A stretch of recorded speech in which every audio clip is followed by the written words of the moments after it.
اس پر فتن دور کے اندر ایسے حالات ہیں کہ میں اگر کوئی عبادت کرتا ہوں، نفلی عبادت کرتا ہوں، تو کوئی بندہ کھڑا ہو کے کہتا ہے جی کہاں لکھی ہے؟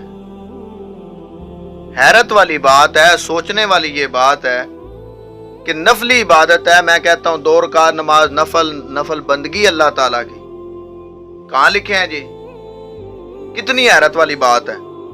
ایسے لوگوں کو کھڑا کر کے چوک میں تھپڑوں سے اتنے تھپڑ مارے جائیں کہ ان کو پتہ چل جائے کہ کہاں لکھے ہیں کہ عبادت میں اللہ تعالیٰ کی کر رہا ہوں۔ کہاں لکھا ہے جی اللہ کی عبادت کرو؟ وہ پاگلو، پورا قرآن جو ہے وہ تم نے پڑھا نہیں ہے؟ وہ اللہ کی عبادت کے حکم دیا جا رہا ہے کہ اللہ وحدہ لا شریک کی عبادت کرو، حضور علیہ الصلوۃ والسلام سے محبت کرو، یہی لکھا ہوا ہے۔ اور کیا لکھا ہوا ہے؟ کہاں لکھا ہے جی؟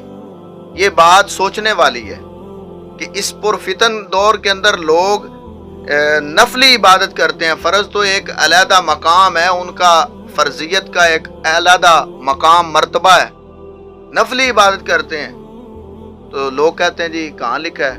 یہ دل جو ہے نا، دل بہت بڑا جج ہے، ڈیرے دار ہے۔ تو بات یہ سمجھنے والی ہے کہ جو بندہ اللہ کی عبادت سے روک رہا ہے وہ کون ہو سکتا ہے؟ ایک ہی زبان سے لفظ نکلے گا، شیطان۔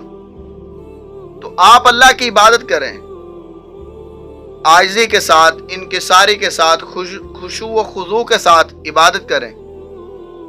فرض کا مقام تو علیحدہ ہے۔ اب ماہ مبارک کا، رمضان المبارک کا مہینہ ہے، اس کے اندر روزے فرض ہیں۔ اب وہ کہیں جی کہاں لکھے ہیں؟ اللہ کے بندے قرآن پڑھ، تجھے نہیں پتا تو قرآن پڑھ۔ اللہ تعالیٰ فرماتا ہے یا ایھا الذین آمنوا،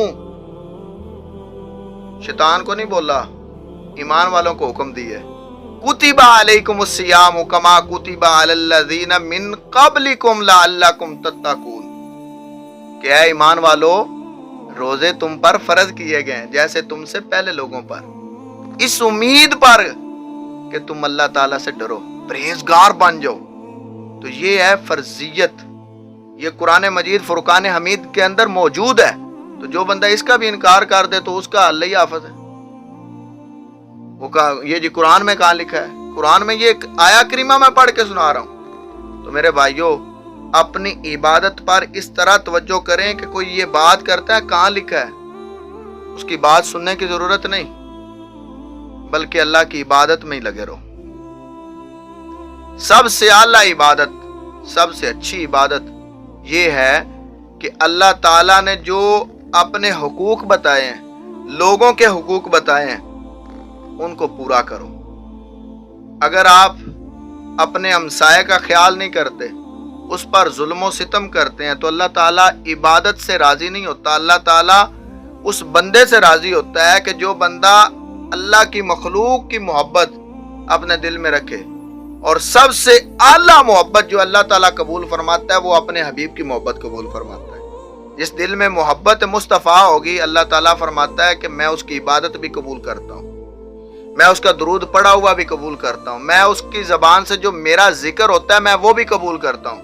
تو میرے بھائیوں، سب سے پہلی چیز یہ ہے کہ اس دل کے اندر اللہ وحدہ لا شریک کا خوف، ڈر اور اللہ کے حبیب کی محبت پیدا کرو۔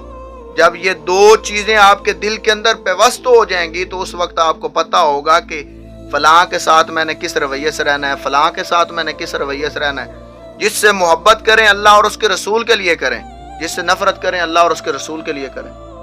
الحب للہ والبغض للہ، بس یہ اپنی زندگی کا معیار بنا لیں۔ اور اس ماہ مبارک کے اندر، رمضان المبارک کے بابرکت مہینے کے اندر، اللہ کو راضی کرنے کے لیے ہر ممکن کوشش کریں، اللہ کی راہ میں خرچ کریں، غریبوں کا خیال کریں، مسکینوں کا خیال کریں، یتیموں کا خیال کریں۔ سب سے مین چیز یہ ہے کہ اپنے مدارس کا خیال کریں، ان میں جو بچے دین کی تعلیم حاصل کر رہے ہیں ان کے اخراجات کا خیال کریں کہ یہ کہاں سے لیں گے۔ دینے والی ذات تو اللہ تعالیٰ کی ہے نا، تو جو اللہ نے آپ کو مال دولت دی ہے تو وہ مال دولت سے ان کا حصہ بھی نکال کر ان مدارس میں پہنچائیں کہ آپ جی دین کا کام کریں، ہم دنیا میں پہلے ہی پھنسے ہوئے ہیں، تم دین کا کام کرو، ہم آپ کی خدمت کرتے رہیں گے۔